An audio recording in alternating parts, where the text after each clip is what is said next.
जी English में कहूं तो hyper active reaction towards the stimuli, और हिंदी में सामान्य भाषा में कहूं तो जो चीज हमको ज्यादा परेशान नहीं कर रही है मगर बॉडी ऐसे समझ रही है कि ये मेरे को ज्यादा परेशान कर रही है, तो उसके विरुद्ध बॉडी रिएक्ट करती है, उसको बोला गया है एलर्जी। एलर्जी में सिंपल लैंग्वेज में समझाऊं तो एलर्जी जैसे स्किन पे रिएक्ट होती है तो उसको बोला गया है एलर्जिक डर्मेटाइटिस या अर्टिकेरिया। वही चीज आपको छींकें आती है तो उसको बोला गया है एलर्जिक राइनाइटिस या साइनोसाइटिस। और वही चीज आपको फेफड़ों में कफ बना रही है वो एलर्जेंस, तो उसको बोला गया है एलर्जिक अस्थमा। तीनों में रिएक्शन बॉडी हाइपर एक्टिव मतलब ज्यादा रिएक्ट करती है, उसकी वजह से जो सिम्टम्स डेवलप होते हैं उसको कहा गया है एलर्जिक रिएक्शन। यस, अब पेशेंट को एलर्जी है या नहीं है वो हम कैसे जान पाते हैं? तो यस, उसके लिए एक टेस्ट होता है, उसको बोला गया है complete blood count. Complete blood count में एक सफेद रक्त कण होते हैं, उसको बोला गया WBC व्हाइट ब्लड सेल्स। उसका व्हाइट ब्लड सेल का एक प्रकार है इओसिनोफिल।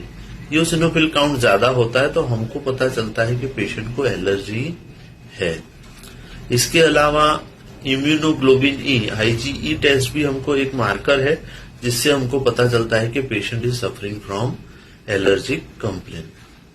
यस, अब एलर्जी में होम्योपैथिक दवाइयां कैसे काम कर दी है और बहुत ही असरकारक है। Yes, I can consider primary line of treatment में होनी चाहिए पर्टिकुलरली फॉर एलर्जी, क्योंकि एलर्जी में होम्योपैथी का बहुत ही अच्छा परिणाम मिलता है। यस, तो एलर्जी में हम क्या करते हैं दवाइयों में? तो पहला तो जो हाइपर बॉडी रिस्पॉन्ड कर रही है तो हम इम्यूनिटी रेज कर देते हैं कि इम्यूनिटी रेज कर देते हैं, उसकी वजह से पेशेंट का जो हाइपर एक्टिव रिएक्शन होता है वो थोड़ा डाउन हो जाता है। इसके साथ साथ हम पेशेंट को खून शुद्ध करने वाली दवाइयां और एलर्जी में उसको हेल्प करें ऐसी दवाइयां देते हैं जिससे हम पेशेंट को एलर्जी से मुक्त कर देते हैं। यस, खाने पीने में परहेज करना पड़ता है और एलर्जन से दूर रहना चाहिए। जैसे किसी को धूल मिट्टी की एलर्जी है तो धूल मिट्टी से दूर रहना होगा, किसी को कुछ खाने की एलर्जी है तो वो खाने से दूर रहना होगा।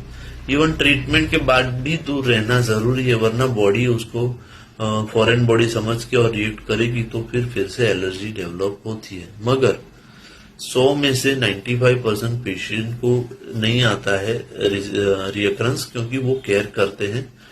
5% में भी केयर करना चाहते हैं बट सर्कमस्टेंसेस अलाउ नहीं करते तो थोड़ी दवाइयां लेके पेशेंट केयर करते हैं। यस, मगर एलर्जी में होम्योपैथी का रिजल्ट बहुत ही असरकारक है। चांस